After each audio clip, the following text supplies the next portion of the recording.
Hello everyone, कैसे हैं आप सभी। हम नाइट्रोजन फैमिली में डिस्कस कर रहे थे अबाउट, हमने डिस्कस किया डाई नाइट्रोजन के बारे में, अमोनिया के बारे में। नेक्स्ट कंपाउंड्स में हम डिस्कस करेंगे oxides of nitrogen. So the first oxide of nitrogen we discuss is dinitrogen oxide N2O. Oxidation state of nitrogen here is +1. How we can prepare N2O?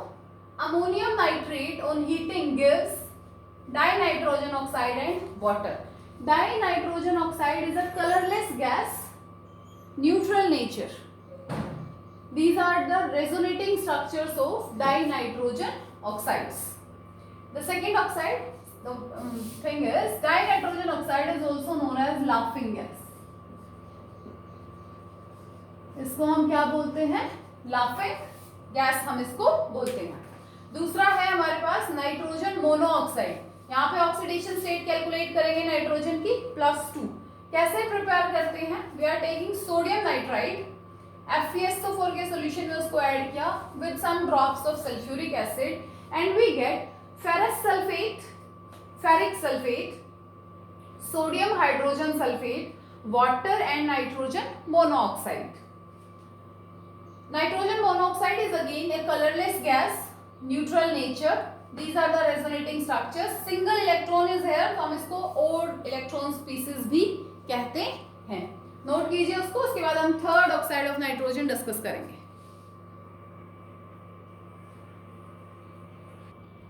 The third oxide is N2O3, dinitrogen trioxide. Oxidation state क्या है nitrogen की? यहाँ पे +3.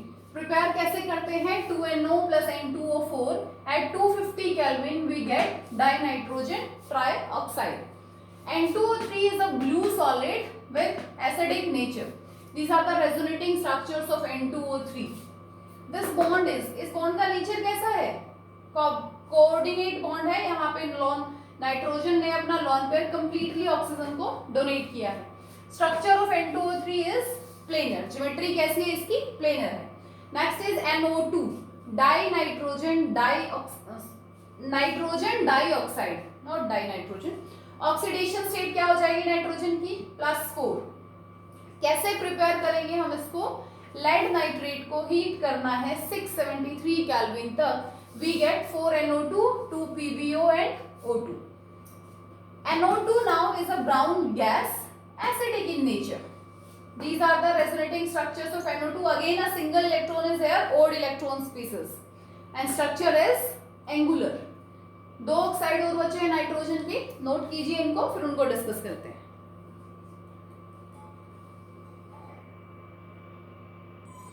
The next oxide we discuss is N2O4, dinitrogen tetraoxide. Oxidation state of nitrogen here is +4. कैसे बनाएंगे? NO2 को cool कर देंगे, N2O4 बन जाएगा. वापस उसको हीट करेंगे, NO2 में कन्वर्ट हो जाएगा. N2O4 exists as maybe colorless solid or liquid, acidic in nature. These are the resonating structures, 2 lone pair and 3 lone pair. Complete this here also. This side same, single bonded oxygen consists 3 lone pair, double bonded 2 lone pair, and the structure is planar in nature, planar in geometry. N2O5 क्या होता है? Dinitrogen pentoxide. Oxidation state क्या है nitrogen की? यहाँ पे +5. Nitric acid में जब हमने फास्फोरस का ऑक्साइड ऐड किया तो हमें मिला phosphorus acid with N2O5. N2O5 is a colorless solid with acidic nature. This is the structure of N2O5 and the structure is planar. Lone pair, single bonded oxygen के पास 3 lone pair हैं, जो double bonded है उसके पास 2 lone pair.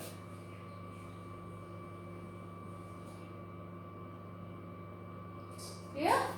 And the bridging oxygen consists 2 lone pair. So these are the 6 oxides of nitrogen. Next हम discuss करेंगे about nitric acid. Note कीजिए इसको.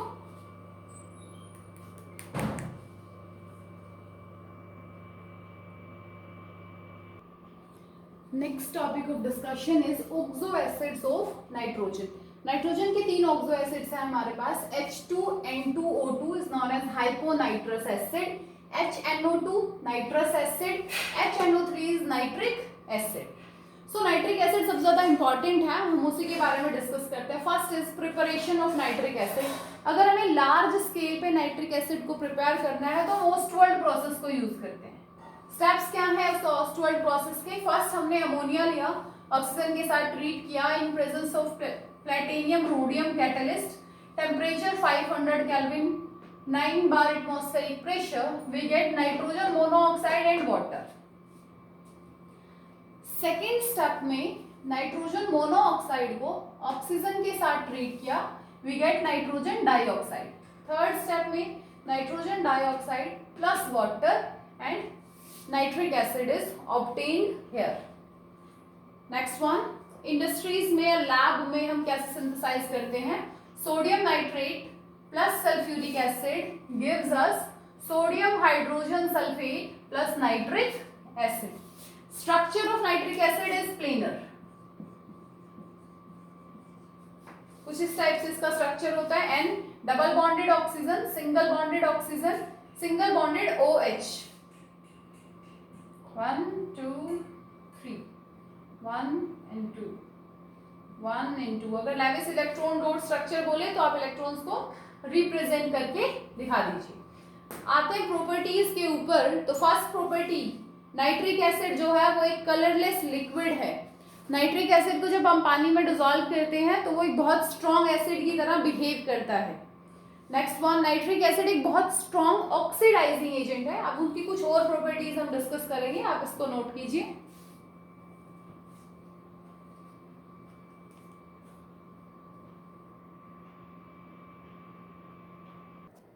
The next property of nitric acid is concentrated nitric acid acts as very strong oxidizing agent का वो काम करता है। जैसे फर्स्ट में देखो, जिंक को अगर हम कंसंट्रेटेड नाइट्रिक एसिड के साथ ट्रीट करते हैं, converted into zinc nitrate with water and NO2 gas. Copper in presence of concentrated nitric again oxidise in copper nitrate, NO2 and water. Similarly boron को बोरिक एसिड में, phosphorus को phosphoric acid में, iodine को iodic acid में, hydrogen sulphide को sulphur में, SO2 gas को sulphate ion में क्या कर देता है कंसंट्रेटेड नाइट्रिक एसिड? ऑक्सीडाइज। इन सभी के साथ NOx ब्राउन गैस रिलीज होती है। क्लियर? ऑक्सीडाइजिंग नेचर, एलिमेंट्स को, नॉन मेटल्स को ऑक्सीडाइज कर दिया इसने। लास्ट एक टेबल हमने ड्रॉ की है यहाँ पे, देखो यहाँ पे हमारे पास 3 टाइप के मेटल्स हैं। एक वो मेटल्स जिनका नेगेटिव स्टैंडर्ड रिडक्शन पोटेंशियल है, SRP is standard reduction potential. अगर एक मेटल का रिडक्शन पोटेंशियल नेगेटिव है और उसको हम कंसंट्रेटेड नाइट्रिक एसिड से ट्रीट करते हैं तो हमें प्रोडक्ट मिलेंगे metal nitrate plus NO2 gas. अगर हम उसको डाइल्यूट नाइट्रिक एसिड से ट्रीट करेंगे तो प्रोडक्ट मिलेगा metal nitrate plus N2O gas. Very dilute से अगर उसको ट्रीट करेंगे तो metal nitrate plus ammonium nitrate. Clear है? ऐसे मेटल्स जिनका स्टैंडर्ड रिडक्शन पोटेंशियल नेगेटिव है, अगर उनको कंसंट्रेटेड नाइट्रिक एसिड से ट्रीट किया तो मेटल नाइट्रेट के साथ NO2 गैस, डाइल्यूट के साथ N2O गैस और वेरी डाइल्यूट के साथ ammonium nitrate. Metals whose standard reduction potential is positive, hydrogen से नीचे वाले कॉपर, सिल्वर, गोल्ड, प्लैटिनम, जिनका पॉजिटिव वैल्यू होता है वो कंसंट्रेटेड नाइट्रिक एसिड के साथ सेम प्रोडक्ट देते हैं, मेटल नाइट्रेट और NO2। डाइल्यूट के साथ मेटल नाइट्रेट और NO गैस, वेरी डाइल्यूट के साथ रिएक्शन ही नहीं देते। सेमी मेटल्स हो, नॉन मेटल्स हो, टिन हो, वो हमें देंगे आईसी एसिड। जैसे फास्फोरस क्या है? एक नॉन मेटल है, हमें क्या मिला? Phosphoric acid. तो जब हम नॉन मेटल्स को कंसंट्रेटेड HNO3 के साथ ट्रीट करेंगे हमें एक एसिड मिलेंगे, जैसे phosphoric, iodic, boric, IC last में होगा उन एसिड्स के। डाइल्यूट के साथ इनकी रिएक्शन नहीं होती, वेरी डाइल्यूट के साथ भी इनकी रिएक्शन नहीं होती। कुछ एक दो रिएक्शंस और एक ब्राउन रिंग टेस्ट हम डिस्कस करेंगे नाइट्रिक एसिड के अंदर, नोट कीजिए इसको, फिर हम आगे डिस्कस करेंगे।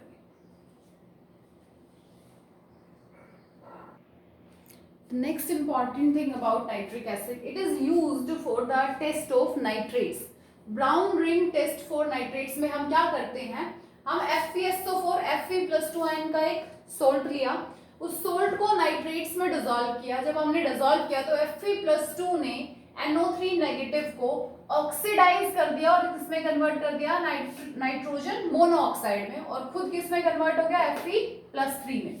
नेक्स्ट स्टेप में Fe का वाटर के साथ एक कॉम्प्लेक्स है, उसके साथ नाइट्रोजन मोनोऑक्साइड कंबाइन हुआ और एक ब्राउन रिंग की फॉर्मेशन हो गई। For example we are going to test, यहाँ पे हमारे पास एक नाइट्रेट है, हमने उसमें FeSO4 आयरन का एक सॉल्ट ऐड किया और टेस्ट ट्यूब की वॉल्स के पास से drop wise drop of H2SO4 हमने उसमें ऐड किया। टेस्ट ट्यूब हिलनी नहीं चाहिए, बिल्कुल कांस्टेंट रखेंगे हम उसको, H2SO4 को ड्रॉप वाइज ऐड करेंगे। अगर इंटरफेस पे एक ब्राउन रिंग फॉर्म हो गई तो वो किसको कंफर्म कर देगा, that brown ring confirmed the presence of nitrates. Clear. Uses nitric acid के, पहला यूज अमोनियम नाइट्रेट बनाने में काम आता है, और भी बहुत सारे फर्टिलाइजर्स बनाने में यूज होता है। TNT ट्राई नाइट्रोटोलीन एक एक्सप्लोजिव मटेरियल है, उसको बनाने में काम आता है। नाइट्रोग्लिसरीन C3H5N3O9 की फॉर्मेशन में भी ये यूज में लिया जाता है। HNO3 is used as oxidiser in rocket fuel. Next one, HNO3 is used to dissolve, जो हमारे नोबल मेटल्स हैं बहुत जल्दी किसी के साथ रिएक्ट नहीं करते, ये उसको डिसॉल्व करने में काम आता है एज एक्वा रिजिया। अकेला HNO3 नहीं, as aqua regia. 3 parts of concentrated HCl with 3 parts of concentrated nitric acid। जब ये कॉम्बिनेशन मिलाते हैं, इस कॉम्बिनेशन को बनाते हैं, तो उसको कहते हैं aqua regia. Clear. HCl when combined with HNO3 gives NOCl, water and Cl negative. This Cl negative make complexes with gold and platinum and helps them to dissolve. Clear? 1 or 2 points related nitric acid are also there, जिनको हम note करेंगे। इसको लिखिए आप।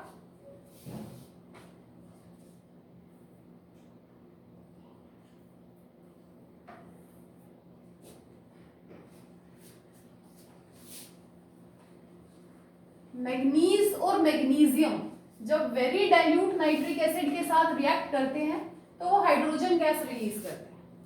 There are some exceptional points करके आप लिख सकते हैं। Manganese and manganese gives hydrogen gas on reaction with very dilute nitric acid. जब हम बहुत ज्यादा डाइल्यूट नाइट्रिक एसिड के साथ उसको रिएक्ट कराएंगे तो हमें हाइड्रोजन गैस मिलेगा। Second one, beryllium, aluminium, iron, ये कुछ ऐसे मेटल्स हैं हमारे जो नाइट्रिक एसिड के साथ डिसॉल्व नहीं होते या रिएक्ट नहीं करते, does not react with concentrated nitric acid, because जैसे ही ये कांटेक्ट में आते हैं ना, at first contact a protective layer of oxide is formed. A protective layer of oxide is formed. Simply देखो, एल्यूमिनियम के सरफेस पे Al2O3 बन गया। अब Al2O3 स्ट्रॉन्ग है, वो रिएक्ट नहीं करता फॉर्मर नाइट्रिक एसिड के साथ। Clear? These are the exceptional point of nitric acid. Nitric acid is completed here. Next we are going to discuss about some important compounds of phosphorus. Note कीजिए उसको। हम start करेंगे allotropes of phosphorus से। Next is allotropic forms of phosphorus. Allotropic forms simply means arrangement अलग अलग हो जाना है फॉस्फोरस का। First one is white phosphorus. White phosphorus जो है वो डिस्क्रीट P4 मॉलिक्यूल को कंसिस्ट करता है। सिंपल एक P4 मॉलिक्यूल को हम कहते हैं व्हाइट फॉस्फोरस। क्या कहेंगे? एक P4 मॉलिक्यूल को हम व्हाइट फॉस्फोरस। एक टेट्राहेड्रल अरेंजमेंट होती है, बहुत ज्यादा रिएक्टिव है क्योंकि एंगुलर स्ट्रेन यहाँ पे बहुत ज्यादा हो जाता है। ठीक है, एंगल छोटा है, स्ट्रेन ज्यादा है, स्ट्रेस ज्यादा है, इस वजह से ये बहुत ज्यादा रिएक्टिव है नेचर में। White phosphorus is translucent white vaccine solid. Translucent है, आप उसमें से देख नहीं सकते प्रॉपरली, व्हाइट कलर का होता है, वैक्सी सॉलिड है, पॉइजनस है, इनसॉल्युबल इन वाटर में डिसॉल्व नहीं होता but soluble in CS2। CS2 में डिसॉल्व इजीली हो जाता है। Next one, white phosphorus glows in dark.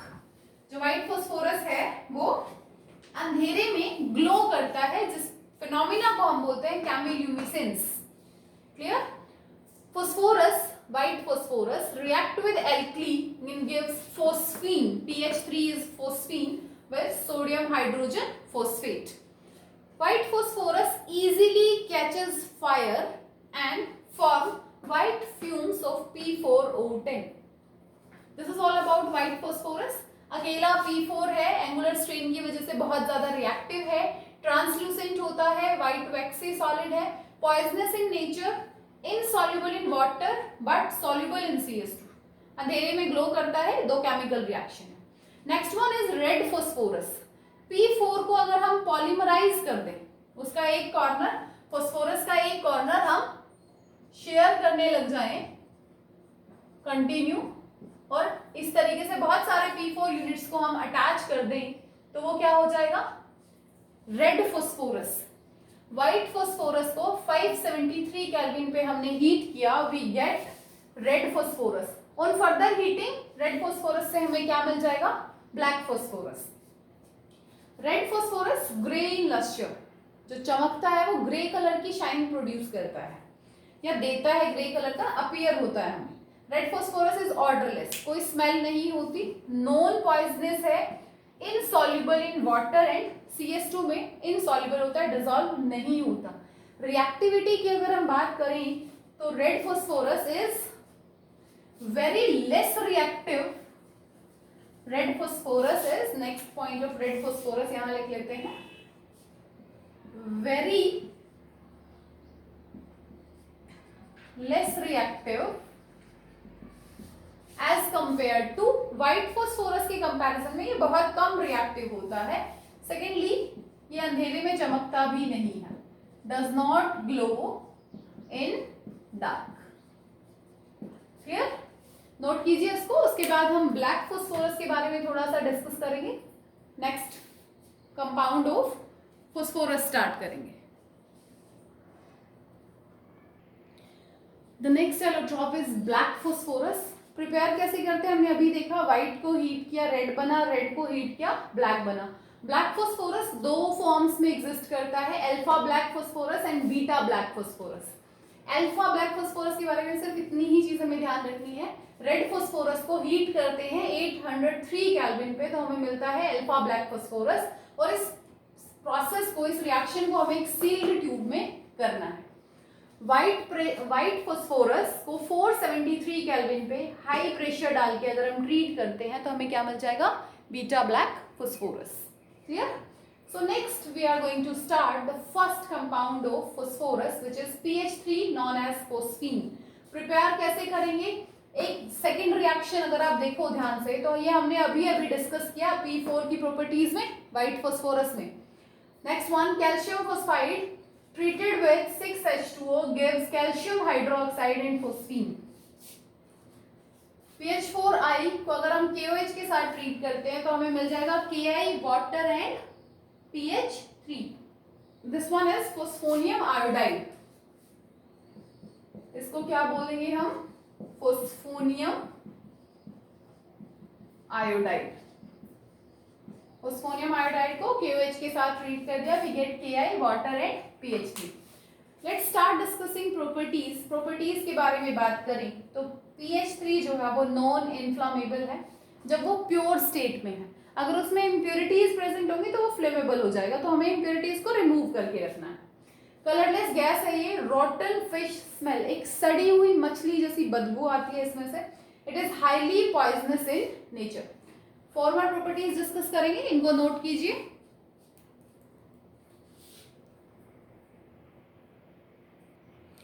The next property is phosphine is slightly soluble in water, पानी में थोड़ा बहुत डिसॉल्व होती है। Next is phosphine is treated with copper sulfate, we get copper phosphide with H2SO4। Phosphine एक weak base का काम करता है, तो जब हम उसको एसिड में डिसॉल्व करते हैं तो हमें एक सॉल्ट मिल जाता है। दो तरीके से हम फोस्फीन को यूज करते हैं, होल्म्स सिग्नल के लिए या स्मोक स्क्रीन के लिए। यहाँ पे क्या होता है, किस वजह से ये सिग्नल प्रोड्यूस होते हैं कि फोस्फीन गैस जो है उसका कॉन्टिन्यूस कंबशन होता है जैसे ही वो एयर के कांटेक्ट में आती है। कैल्शियम कार्बाइड के पैकेट, कैल्शियम फोस्फाइड के पैकेट्स को टोर करके, पियर्स करके, फाड़ के समुद्र में जब फेंकते हैं तो गैसेस इवॉल्व होती है फोस्फीन गैस, जो कि ऑक्सीजन की प्रेजेंस में आके बर्न करती है और एक सिग्नल का काम करती है। वैसे ही स्मोक स्क्रीन है। कैल्शियम फोस्फाइड वाटर के साथ रिएक्ट किया, फोस्फीन गैस प्रोड्यूस हुई। ये फोस्फीन गैस एयर में बर्न करती है, P2O5 के क्लाउड्स बनते हैं जो as a smoke signal appear होते हैं। This is all about phosphine. Next we are going to discuss about phosphorus halides के बारे में हम डिस्कस करेंगे। दो टाइप के हैलाइड्स बनाता है phosphorus, PX3 and PX5। Note कीजिए इसको।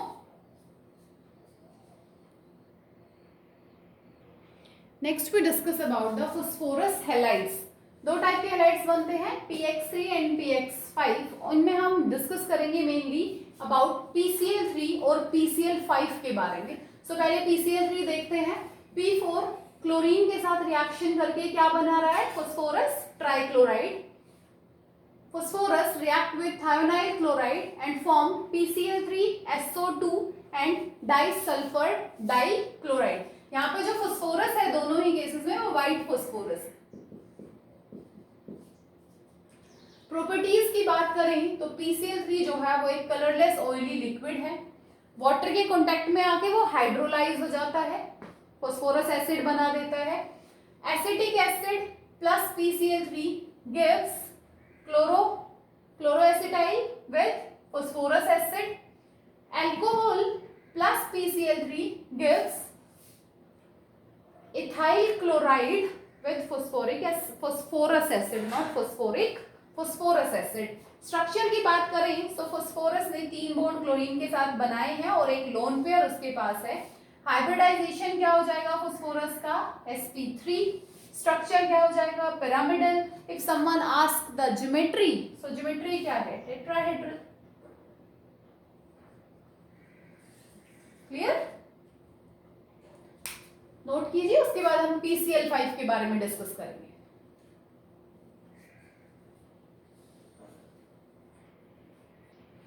The next halide is phosphorus pentachloride।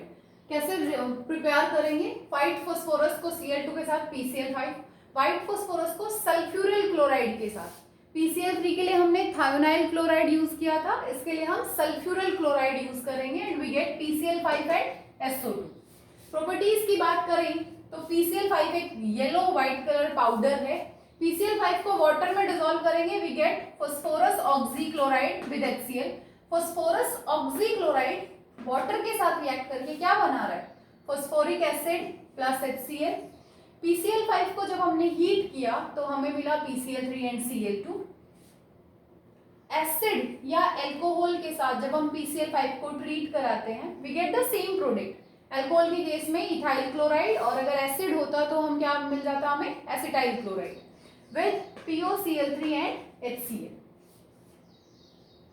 Silver अगर PCl के साथ ट्रीट किया जाए तो AgCl और PCl3। क्लियर। स्ट्रक्चर के बारे में एक चीज आपको इंपॉर्टेंटली याद रखनी है, वो पॉइंट है ये, सॉलिड स्टेट में जो PCl5 है वो एग्जिस्ट करता है इस तरीके से, एक क्लस्टर की फॉर्म में PCl4 PCl6 negative. Solid state में ऐसे एग्जिस्ट करता है, you have to remember this point. PCl4 is tetrahedral in nature and PCl6 is octahedral. Gas और लिक्विड फेज की बात करी तो ये एग्जिस्ट करता है sp3d हाइब्रिडाइजेशन में। ज्योमेट्री होती है trigonal bipyramidal, shape design करते हैं trigonal bi pyramidal.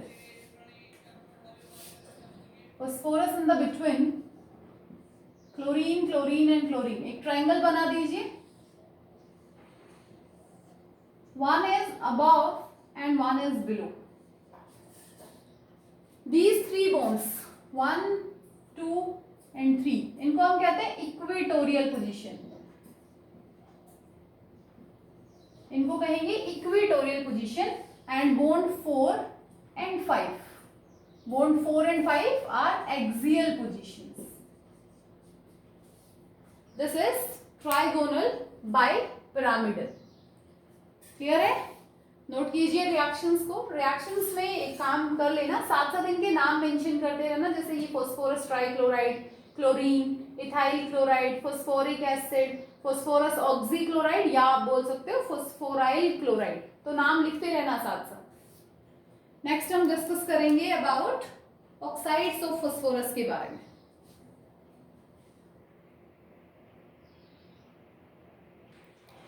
Next we discussed about oxides of phosphorus. Phosphorus के हम दो ऑक्साइड डिस्कस करेंगे।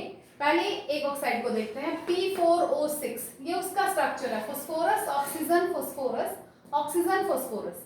सो इस टाइप से लिंकेज बना के आप P4O6 को ड्रॉ कर सकते हैं। P4O6 को प्रिपेयर कैसे करेंगे? P4 में ऑक्सीजन पास ऑन करना है, रिएक्ट कराना है, लिमिटेड सप्लाई, क्या मिल जाएगा? P4O6। ये एक व्हाइट सॉलिड है, गार्लिक ऑर्डर है इसका, लहसुन जैसी स्मेल होती है। P4O6 कोल्ड वाटर के साथ देता है H3PO3 फॉस्फोरस एसिड। कोल्ड के साथ क्या दे रहा है? Phosphorous acid. और अब वहीं पे अगर हम हॉट वाटर डाल दें, गर्म पानी डाल दें, तो हमें मिल जाएगा phosphoric acid plus phosphine. Clear? P4O10 जो खुद में एक बहुत पावरफुल डिहाइड्रेटिंग एजेंट है, powerful dehydrating agent. P4O10 is powerful dehydrating agent। Structure देखिए कैसा है, same as it is. P4O6 को ड्रॉ करो, फिर फॉस्फोरस पे डबल बॉन्डेड ऑक्सीजन लगा दो। प्रिपेयर कैसे करेंगे? एक्सेस ऑक्सीजन पास कर दो, बन जाएगा। व्हाइट सॉलिड है और स्नो लाइक अपीयरेंस होती है इसकी, बर्फ जैसा नजर आता है ये। कोल्ड वाटर के साथ ये देता है HPO3 मेटाफॉस्फोरिक एसिड। वहीं पे अगर हम हॉट वाटर यूज करते हैं तो हमें मिल जाएगा phosphoric acid. This is all about oxides. Next हम डिस्कस करेंगे oxo acids of phosphorus, which is the last topic of nitrogen family. Oxo acids of phosphorus. So the next topic is oxo acids of phosphorus. phosphorus के total 7 oxo acids हैं जिनका आपको नाम, oxidation state और structure तो याद रखना ही रखना है। First one is hypophosphorous acid. यहाँ पे फॉस्फोरस +1 में है। इसको हम प्रिपेयर कैसे कर सकते हैं? व्हाइट फॉस्फोरस में एल्कली ऐड कर दीजिए, H3PO3। Oxidation state of phosphorus is +3 here. इसका नाम है ऑर्थोफॉस्फोरस या फॉस्फिनिक एसिड। कैसे बनाएंगे? P2O3 plus water. Next one H4P2O5, oxidation state +3 है, पायरोफॉस्फोरस इसका नाम है। इसको प्रिपेयर करेंगे हम PCl3 में H3PO3 ऐड कर दीजिए। Next is H4P2O6, oxidation state +4 है, नाम हाइपोफॉस्फोरिक, पायरोफॉस्फोरस। अब इसका नाम क्या है? Hypophosphoric. How we can prepare? Red phosphorus plus alkali, H3PO4 orthophosphoric acid, simple. H4P2O7 +5 known as pyrophosphoric acid and HPO3 is known as metaphosphoric acid। Clear? Last time इनके structures देखते हैं कि किस टाइप से इनके स्ट्रक्चर्स को हम बनाएंगे और याद रखेंगे। नोट कीजिए इसको। So at last we are going to discuss about the structures. H3PO2 structure देखिए, फॉस्फोरस, एक डबल बॉन्डेड ऑक्सीजन, एक OH और 2 हाइड्रोजन डायरेक्टली अटैच्ड। H3PO3 एक ऑक्सीजन इंक्रीज हो गया, now 1 OH extra. one hydrogen is directly attached. H4P2O5. P2 1 2 3 4 5 oxygen and H4. H4P2O6 में phosphorus के साथ डायरेक्ट लिंकेज है और 2 डबल बॉन्डेड ऑक्सीजन है और 4 single bonded OH groups. H3PO4 जो तीसरा हाइड्रोजन था वो भी किस में कन्वर्ट हो गया, OH OH and OH. H4P2O7 बीच में एक ऑक्सीजन इंट्रोड्यूस हो गया. HPO3 simply this compound phosphorus oxygen phosphorus oxygen phosphorus और double bond oxygen OH, double bond oxygen OH, double bond oxygen OH. This is all about nitrogen family. अगर आपको कोई doubt रहता है तो आप पूछ सकते हैं.